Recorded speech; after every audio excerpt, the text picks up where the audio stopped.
बिस्मिल्लाहिर्रहमानिर्रहीम। अस्सलाम वालेकुम। मैं हूं मोहम्मद मजहर काठिया और आप देख रहे हैं मेरा YouTube चैनल। आज की वीडियो में आपका खैर मकदम करता हूं। आज की वीडियो में आपको बताने वाला हूं कि FBR ने कुछ नए कानून पॉलिसीज जो है वो बैंकिंग सेक्टर पर नाफिज कर दी हैं, जिससे कि ये अकाउंट मुतासिर हो रहे हैं। अब वो कौन से ऐसे अकाउंट मुतासिर हैं, इस हवाले से मालूमात रखने वाला हूँ।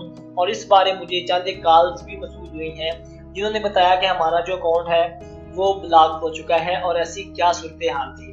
अब इसकी जो सूरत हाल है वो मैं सामने रखने वाला हूँ जैसा उनसे रब्ता हुआ।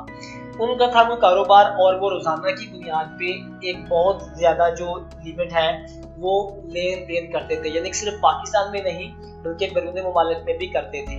अब ये वाला जो उन्होंने कानून जो बनाया है FBR ने, ये असरअंदाज कैसे हुआ है? ये ऐसे होगा कि अगर कोई भी अकाउंट मनी लॉन्ड्रिंग में शामिल है, मिसाल के तौर पे आपका अकाउंट तो मनी लॉन्ड्रिंग में नहीं आता, लेकिन कोई ऐसा अकाउंट जिसको आप रकम भेजते हैं, यानी कि आपने उससे कोई चीज खरीदी है, अब आप उसको अदायगी करें, या अगर वो आपसे कोई चीज खरीदते हैं तो आप उनको अदायगी करेंगे। जाहिर सी बात है, ये तो होना ही है, ट्रांजैक्शन इन आउट होनी होती है। अब अगर कोई ऐसा अकाउंट, यानी कि आप अकाउंट नहीं, कोई ऐसा अकाउंट जो आपके अकाउंट में रकम भेज रहा है या जिनको आप भेज रहे हैं, अगर तो वो मनी लॉन्ड्रिंग में आते हैं तो आपका अकाउंट ब्लॉक हो सकता है। यानी कि अब उसके जो असरात हैं वो आपके अकाउंट पर नाफिज हो सकते हैं, लागू हो सकते हैं, उसके असर आपके अकाउंट पर पड़ते हैं और ब्लॉक देंगे। अब उन भाई साहब ने कहा कि मैं रोजाना की बुनियाद पे कोई करोड़ के करीब जो है ट्रांजैक्शन करता था, इससे काम होती थी, प्लस बिजनेस है उनका। तो भाई साहब बताते हैं कि मैंने रात को ट्रांजैक्शन की और जब अगले दिन यानी कि दूसरे दिन का कारोबार का आगाज किया तो मैंने कुछ ट्रांजैक्शन सेंड करनी थी। जब करने लगा तो उन्होंने कहा कि आपका अकाउंट जो है वो बैन हो चुका है, अब आप जो है वो अपने हेल्पलाइन सेंटर से रब्ता करें या ब्रांच है। उन्होंने अपने हेल्पलाइन सेंटर पे कॉल करके उनसे पूछा, तो उन्होंने कहा कि आप जो है ना ट्रांजैक्शन की हैं किसी ऐसे अकाउंट में जो कि मनी लॉन्ड्रिंग के हवाले से था, उसके असरात आपके अकाउंट में पड़े हैं। यानी कि अब अगर कोई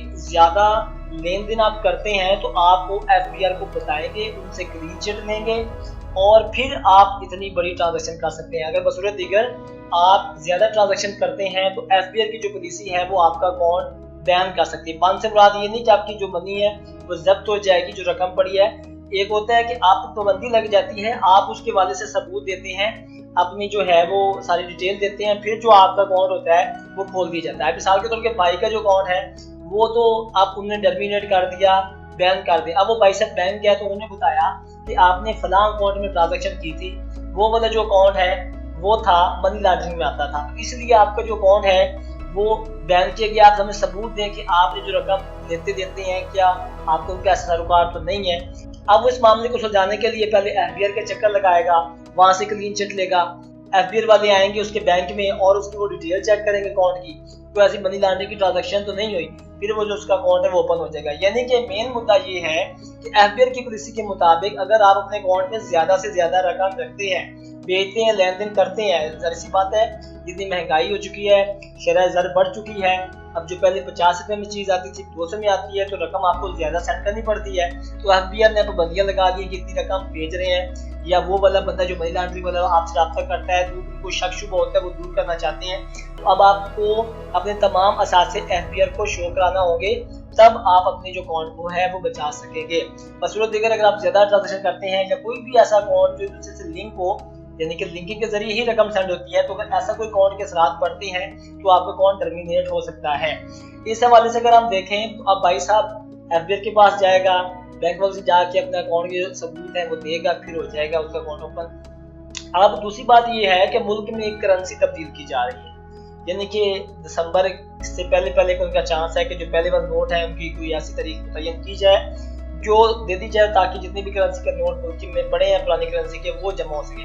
अब लोगों के पास बेशुमार करेंसी पड़ी है, जाहिर सी बात है हर एक बंदा बैंक में तो नहीं रखता ना, जैसे विलेज एरिया है, जिम्मेदार हैं, या कोई भी बड़े ताजिर आते हैं घर में भी तो रखा रखते हैं, अगर बैंक में रखते हैं तो साथ से शो हो जाते हैं। तो फिर अब वो क्या करें, घरों में रखे हुए हैं, अब वो धड़ाधड़ किधर आ रहे हैं बैंक में। अब कोई भी ज्यादा रकम रखेगा तो बैंक को पता चलेगा, और जब बैंक को पता चलेगा तो उसका रिकॉर्ड जो है FBR के पास भी जाएगा, FBR पूछेगा कि इतनी रकम आपकी किधर आई, तो आपने वो रकम शो करानी है। यानी कि सबसे मेन पॉइंट जो है, जब भी आप अपना अकाउंट खुलवाएं, इस्तेमाल के हवाले से आपने बैंक को बताना है, अपना सबूत देना है कि मैंने इतनी मालियत तक करूंगा, ये मेरा कारोबार है, यहाँ से मुझे इनकम आती है, यहाँ मैं सेंड करूंगा, यहाँ से मुझे लेनी है, तो फिर आप किसी हद तक बच सकें। इसके साथ साथ अगर कोई भी ऐसा मनी लॉन्ड्रिंग वाला कि एक अकाउंट आता है जिसपे असरात हो, तो अगर वो उसमें कोई भी आपकी ट्रांजेक्शन लिंक होती है तो आपका अकाउंट बैन हो जाएगा, आप क्लीन चिट करवाएंगे, फिर आप जो है अपने अकाउंट को अनबैन करा सकेंगे।